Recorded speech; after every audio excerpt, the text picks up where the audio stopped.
welcome all. The show is Rugby Football Talk Mic'd. I'm Colin Smith, and it's test week, the final test week for the Eagles men's of 2021. Now, of course, the All Blacks of New Zealand will be going head-to-head with the U.S. for just the fourth time in history and the first time in Washington, D.C. So it's worth taking a little bit of time to look ahead to Saturday's big 2021 finale. Now, it's not officially announced when it's taking place, but StubHub has listed tickets at 3 p.m., so we're going to trust that and really acknowledge that it's weird that USA Rugby has not actually announced as of this recording when it will be taking place. But we do have a test, and we don't have a roster as of when we're recording this. There's a pretty good chance there will be a roster by the time this launches on Friday morning. I hope there's a roster. But it's important to look at what is actually going into building this. We are outside of the November test window, so we do not have access to foreign-based players, who also tend to be pretty much our best players, which certainly would not have made any difference against the best team in the world. I don't care about World Rugby rankings. They're the best team in the world. That means there will be no AJ McGinty, no Ruben de Haas, no Pete Folletti, no Ainu, Taufete. Greg Peterson's been on the bench, but he will be at Newcastle. Sam Windsor will also be ruled out, although he hasn't really been active in the Eagle squad as he's acclimated to the Pro D2 over in France. But, it would have been another big name.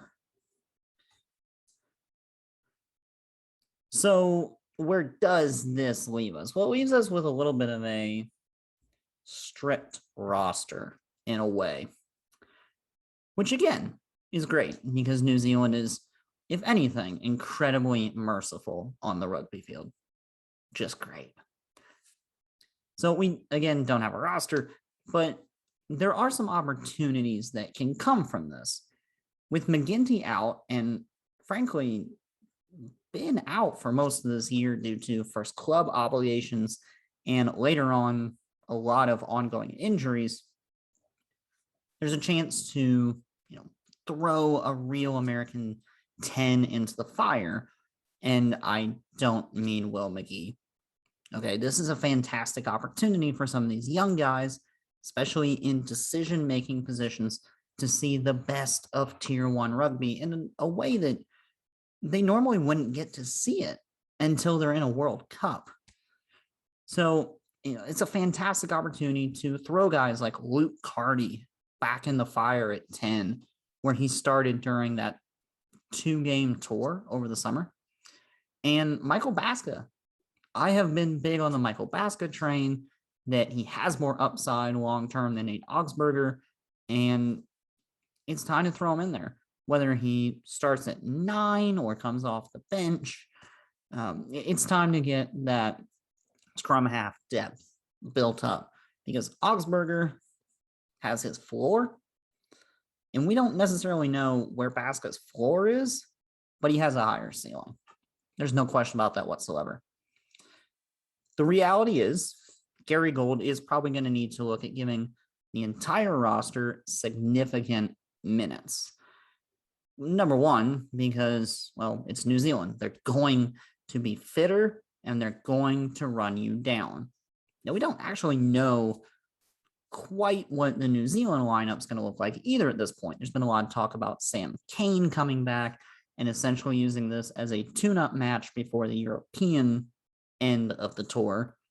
This is technically all one tour, but this is treated almost like a preseason for the tour. So Sam Kane can be one. Sam Whitelock could also get a chance, although there's been word that he could actually go straight to the UK instead of stopping here. I would suspect that if you look at this week's roster, in next week's roster for the All Blacks, I would expect 12 to 15 changes in it.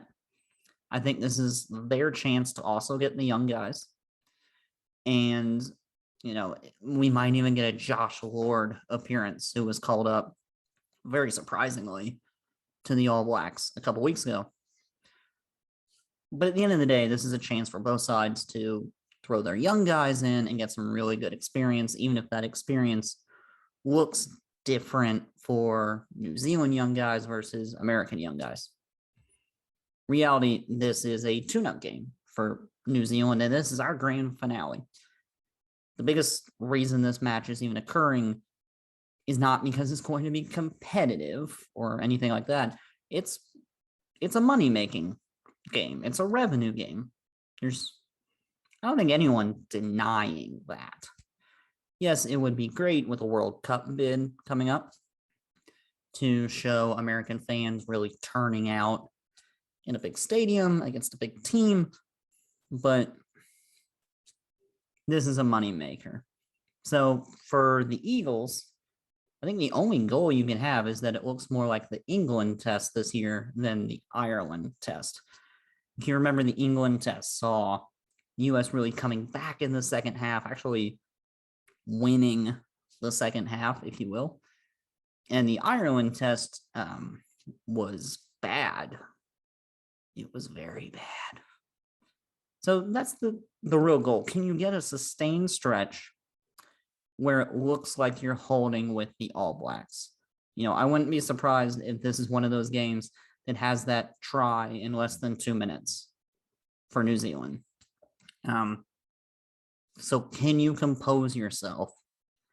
Hold on for a 15, 20-minute stretch where it looks like it's tight. I think that's a success. And, something I thought about a little bit earlier today, it's talked that there could be 40 to 50,000 people there. I do not believe that there will be 40 to 50,000 dedicated American rugby watchers at that stadium. There's going to be a lot of just kind of casual sports fans.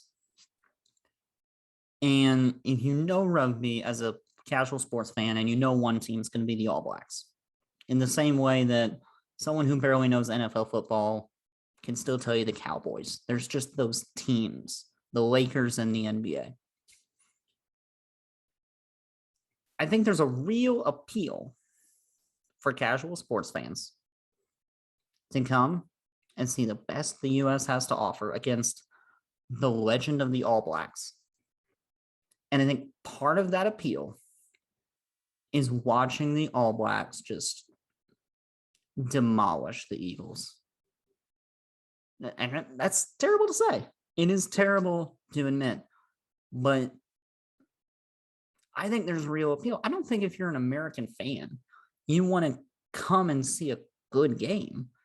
I think you want to see like a team that you've heard is legendary play at a level where you can walk away and say, yeah, that was a legendary team. That was an amazing performance, even if you don't really know what you're looking for. You kind of want the Eagles to get dismantled in a way, which is backwards. It's not what any rugby fan wants to see in any way, shape, or form. But there is some weird appeal to that. So, like I said, I think the goal is give it a good 15, 20-minute run somewhere.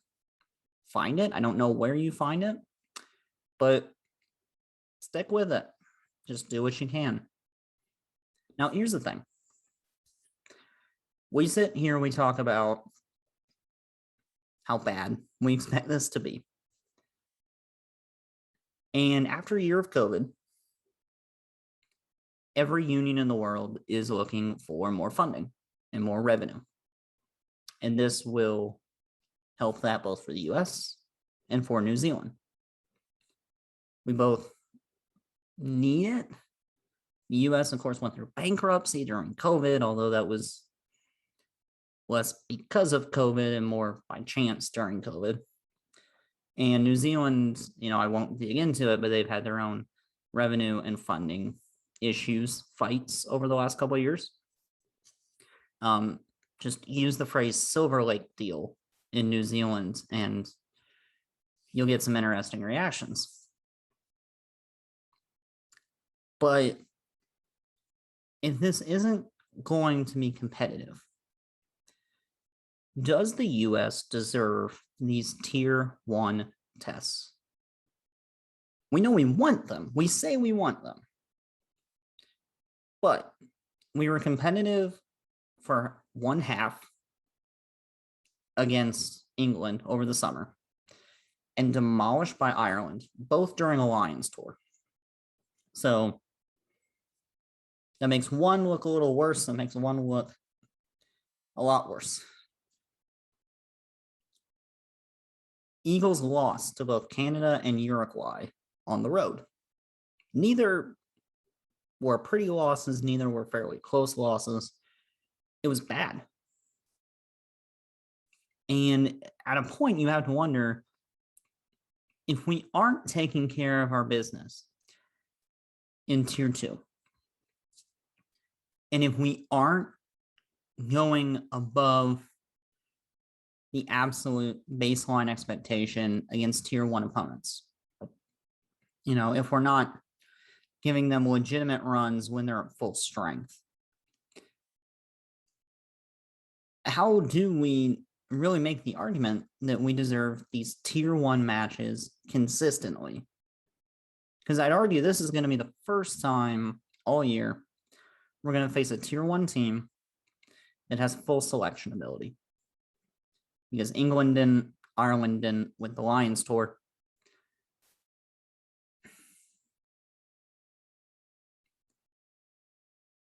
When you also consider tier 2 rugby is getting better and better. Okay, there's a real second tier of teams here. Yes, we have the 11 tier 1 nations. They are still the best. I'm not gonna, we can all make some Italy jokes. We can make some pre-Quade Cooper comments about Australia. Although I hear that bandwagon is getting full. But there's a lot of quality in tier 2 rugby.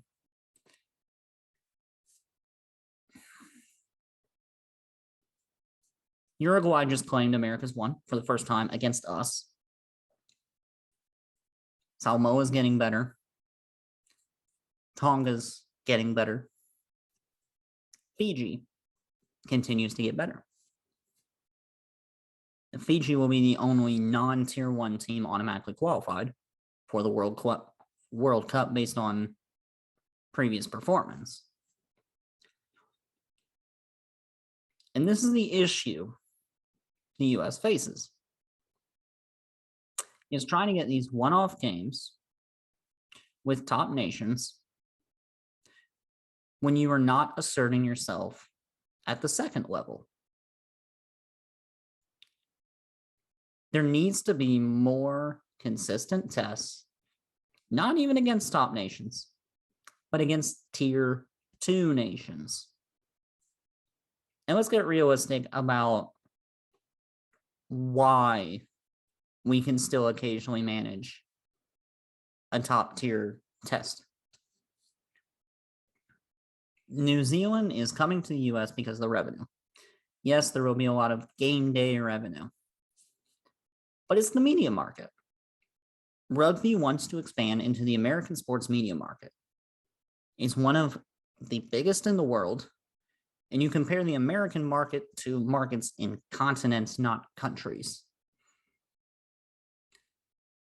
So it's still tempting for a New Zealand to take on the US once every few years and maybe try and penetrate into the media market, but it's not sustainable.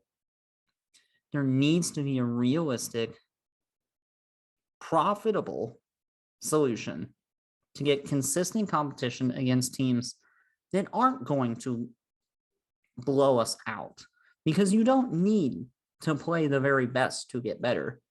You just need to play somebody better than you. And I think this goes back to some comments that came up over the summer about reinstating the Pacific Nations Cup consistently going forward. It would solve a lot of issues.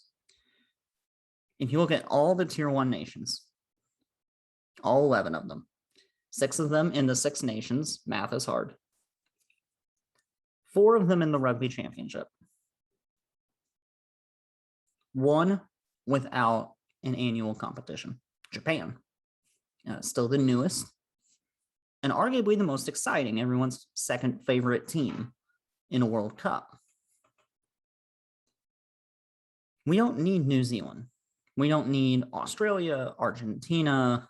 Argentina would be interesting because of the America's game, but not in any way super special. We don't need South Africa. We need teams that are better, that we can, maybe we need a tournament where we can finish 6th of 6 because rugby just loves 6. So that Pacific Challenge can be a Pacific Cup consistently, annually, could be an actual solution. Go back to what it was. Bring in Japan, bring in Canada, bring in the US. Those 3 create a massive media market for sports. And as the game grows domestically, that market expands even more. Then look at those great Tier 2 nations in the Pacific that will get some run against Australia and New Zealand solely because those teams want essentially tune-up matches, essentially what they're going to come do on Saturday to the US. Bring in Samoa, bring in Tonga, bring in Fiji. Okay, these are nations getting Super Rugby franchises that are bringing their players home. They're going to start building their real talent base, and they're good already. They're good teams. And create that round robin setup, 5 rounds, winner takes all.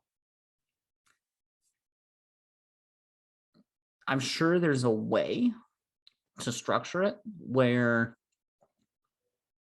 teams like Uruguay, Brazil, Chile could potentially play in, whether that be a challenge series or something else.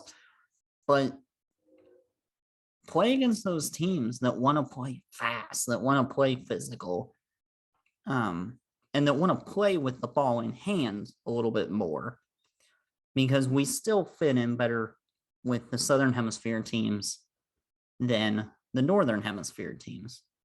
So let's play that kind of ball, and let's do it annually. And at that point, when you start actually winning that, then you can start complaining you need Tier 1 tests. Well, 15-a-side rugby isn't the only way to play the game, and it's not the only way that's made some noise recently. In fact, World Rugby has announced the 2022 World Sevens schedule. This next campaign will feature 10 men's tournaments, 7 women's tournaments, and kicks off already next month in November. There will be a North American leg with stops in both Vancouver and Los Angeles. You can catch the entire series on Peacock, or you can, of course, head out and catch the tournaments live whenever they are in North America. Or if you're really feeling it, travel around the world. But when they're in your backyard, you have a little bit less of an excuse. Now, it wasn't the only sevens action recently. Of course, Premier Rugby Sevens kicked off a couple weekends ago, with the Experts claiming the men's title and the Loonies winning on the women's side. The environment looked good. Games were competitive. It looked like a legitimate tournament. So give credit to all the founders. And it's easy to see a domestic tournament in a tour fashion in between international comps. So perhaps that late summer, kind of early fall window between when one international season ends and the next one starts. I know Perry Baker even came out and said, this was a one-off event, but it wasn't one-off. The goal is to be in a more post-COVID world by 2022 and to have a more consistent tour-based setup. Now, if they're going to stick with 6 men's and 4 women's, if that evolves a little bit, hasn't been clear. There's also not a lot of word on future TV deals. But FS2 looked good for what it was on. I didn't catch any of it on the app beforehand. I don't think anyone did. But I'd be curious to see ratings and what the TV numbers actually were. It will be interesting to see if they want to stick with that linear TV coverage and partnering with your carrier for the entirety of it, or if you can see a more hybrid setup for anyone who watched the MLR draft live. The first hour or so, was an hour or 2 hours? First bit was on FS2, and then it pivoted to the Rugby Network.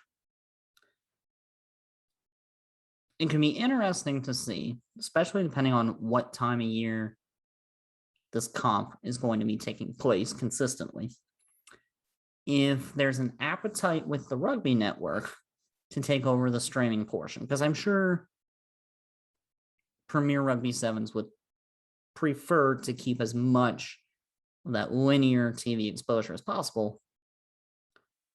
But TRN needs off-season content. I don't think anyone cares to go back and rewatch too many matches.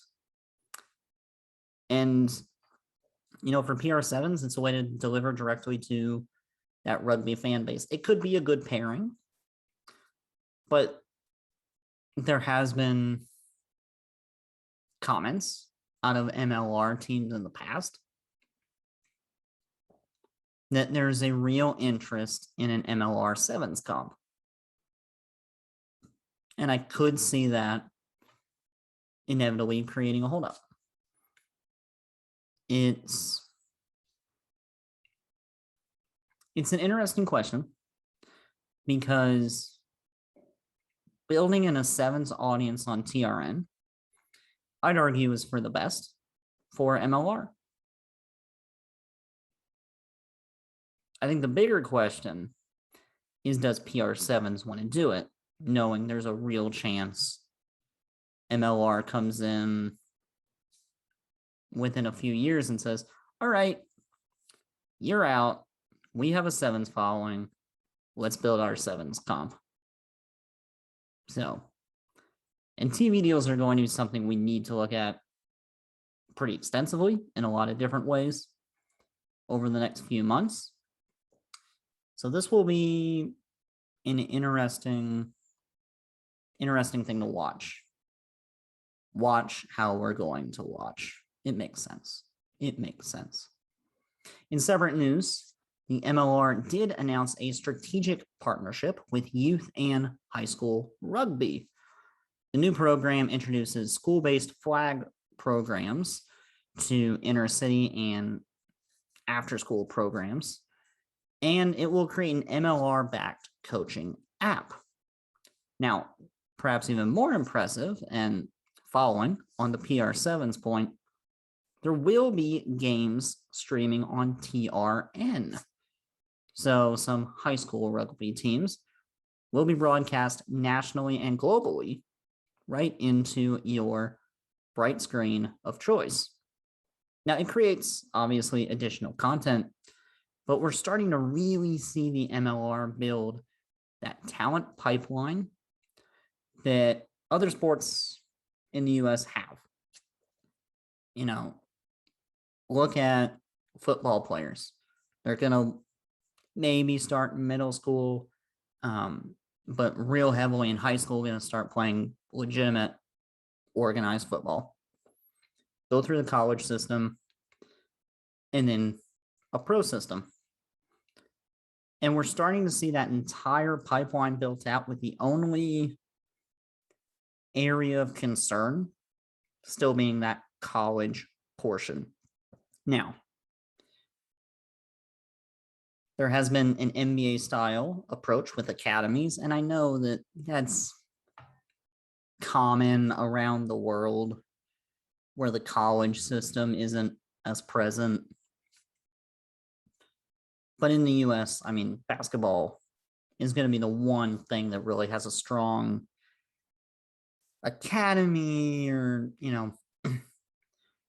traveling team system. So it's a little different model. But I think this really starts to build the pipeline, not necessarily into the MLR, but into college rugby. And when you start building college rugby is when the real gains happen at the top level. Speaking of gains at the top level, perhaps the oldest of rugby players in the US, or one of them for sure, is 34-year-old Sam Windsor, an MLR original who spent 4 years in Houston, is moving on from the SaberCats. Now, we don't technically know where he's going or if he's going anywhere. It does not sound like a retirement, but we don't know if he's staying in MLR or if he's going back abroad. We don't know if a deal is ready or if this is just a mutual understanding that he won't be back in Houston. But we did see the SaberCats announce it themselves. Windsor then made a post on Instagram. Following players' social media is not a game that I want to take up in any way, shape, or form. But when it's someone as big as Sam Windsor, you have to look into it. Now, he made a post thanking Houston and all the fans, but I believe, second paragraph, if I may quote, "I will miss running out in front of the SaberCats faithful, but know the relationships we have formed go deeper than on field, and I'll look forward to hearing you all cheer against me next time I'm in Houston." That does not sound like a man who's about to go back to Australia or anywhere else abroad. That sounds like a man who is going to keep the MLR shield on his shoulder. Now, it makes sense in some ways for Houston to want to move on. Sam's 34. He is one of the best point scorers in the MLR. He looked fantastic his first couple years. He started to slow down at the same time the league is getting better. Houston never made the playoffs with him. There's a new regime. And realistically, I think the Cats want someone younger. They want someone faster. They want someone kind of better defensively, frankly. If you remember last year, when things weren't working at 10, they tried to kick him out to 12, give him some more space, a little more of an Owen Farrell setup. And that fell apart pretty quickly because he could not defend in the 12 channel at all. I can't remember how many tackles he missed in one game. They tried playing him at 15. It didn't go worse, but it wasn't much better. That's kind of the issue with Sam Windsor. He's good. I think you can still attack fairly well with him, especially in a league like the MLR that is short on quality 10s. But there's also a real chance he's just not a championship fly half. You know, in a league where you have guys like Matt Giddo coming in, there's a chance that Sam Windsor's upside is maybe chasing a playoff spot. That's it. He's not getting younger. He's still a fantastic kicker. But it's going to be interesting to see where he lands. Now, I don't want to go through every single team in the league, but it's a little bit surprising how when you start breaking it down, the Eastern Conference, it's hard to look at it and say if there's any firmly entrenched fly half in that entire conference. The Western Conference is kind of the opposite. If you look at the East, Toronto, you're going to expect they're going to want a Canadian fly half after what happens this year with the World Cup qualifications. New York had Dan Hollinshead. We have no word if Hollinshead is coming back.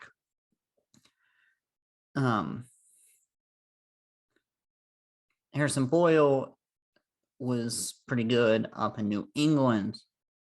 Same question.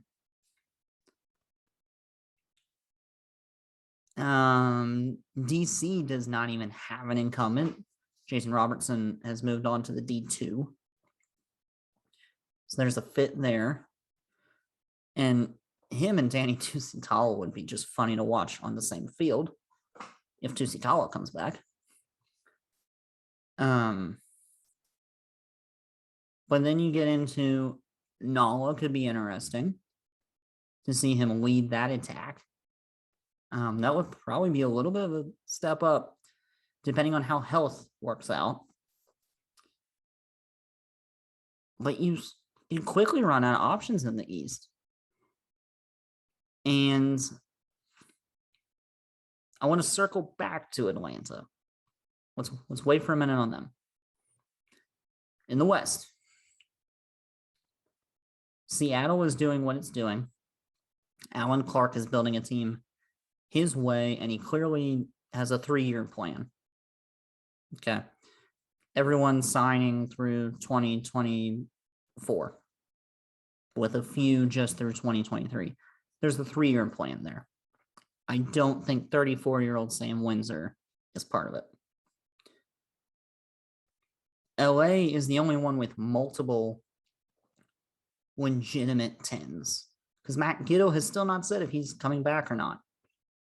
We know he was rejuvenated by the Giltinis, and Luke Carty's the backup.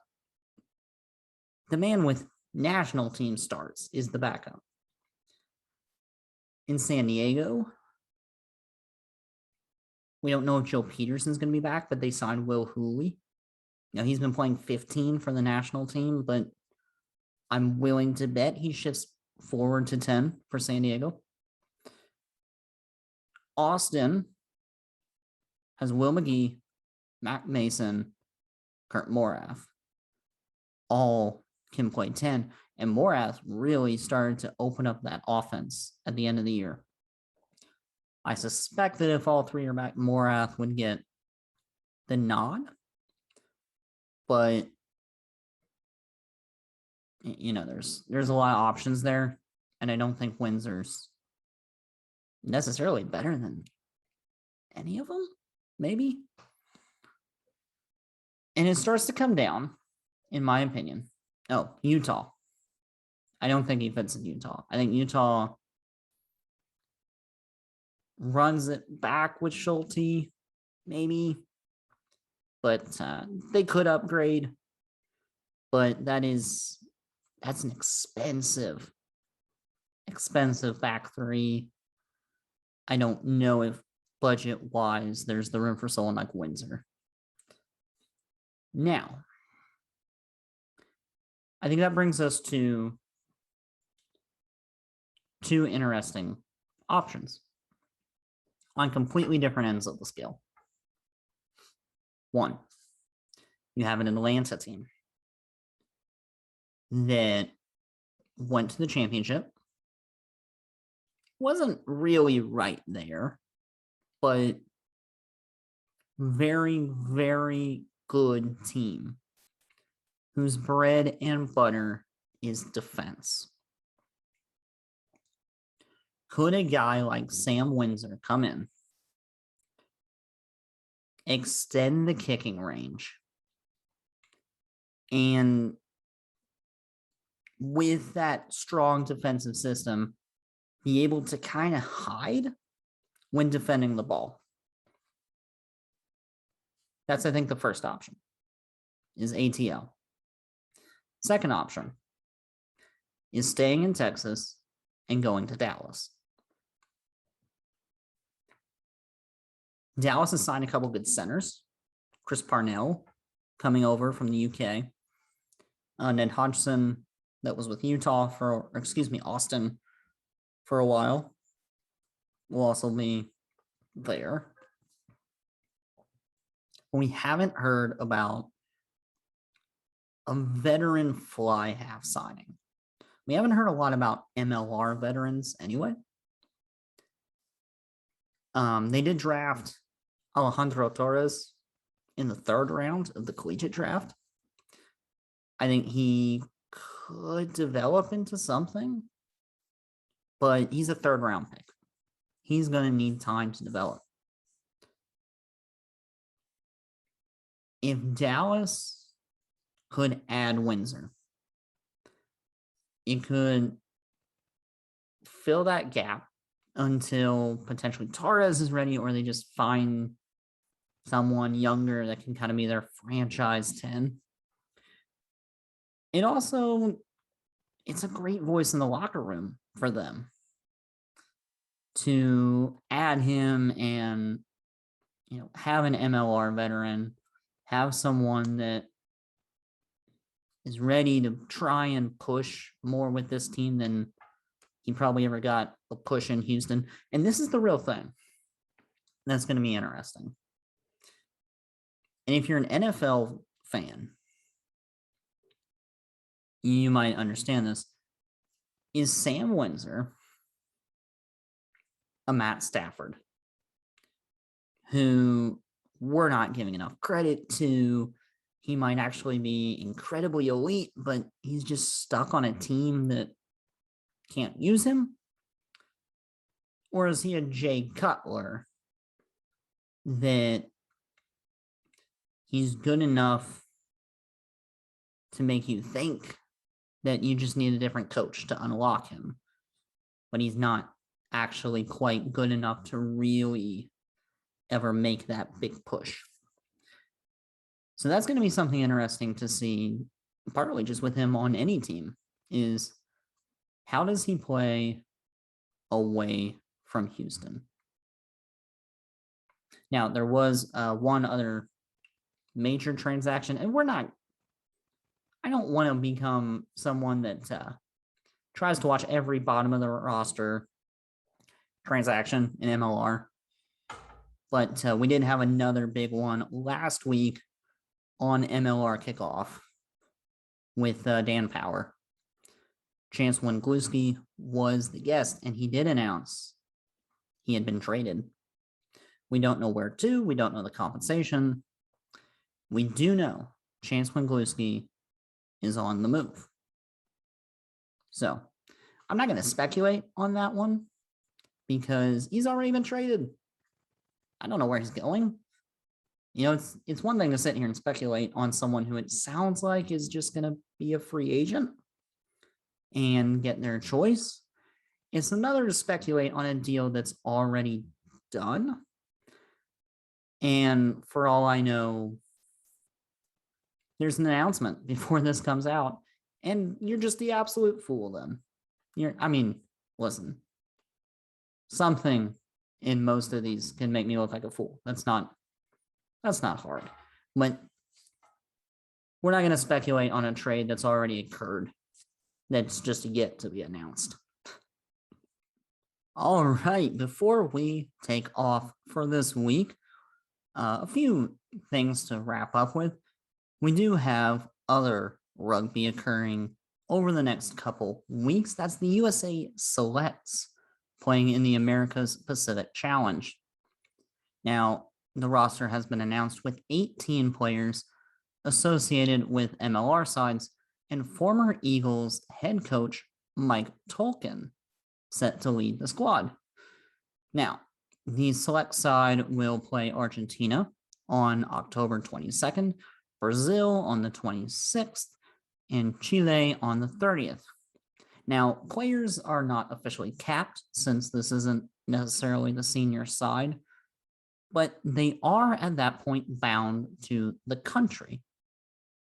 So it's an interesting opportunity for the Eagles as a program to lock in some young talent to the side and lock them in the U.S. player pool.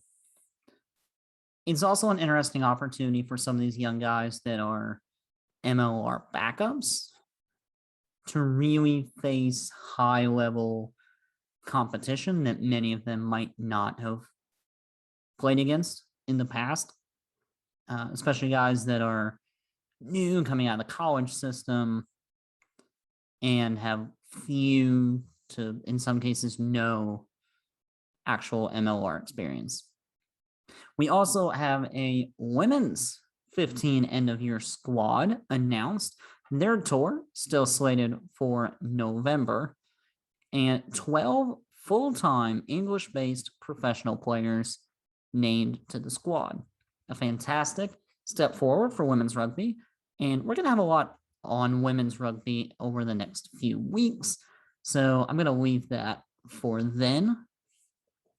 Also, between when we are recording this and when we are airing this on Friday, the Rugby World Cup host bid for the USA will be announced officially on Wednesday. So next week we will probably have a lot more on that. But until next week, that is the show, and that's what we have for you. Best of luck to the men's side against the All Blacks. If you are in the Washington area this weekend and need something to do, go check them out and take in the highest level of rugby the U.S. has seen probably in quite a while. And to our boys in red, white, and blue, just stay alive, boys. Just stay alive. Until then, this is Rugby Football Talk Mic'd. I am Colin Smith. Good morning, good afternoon, or for all I know, good night.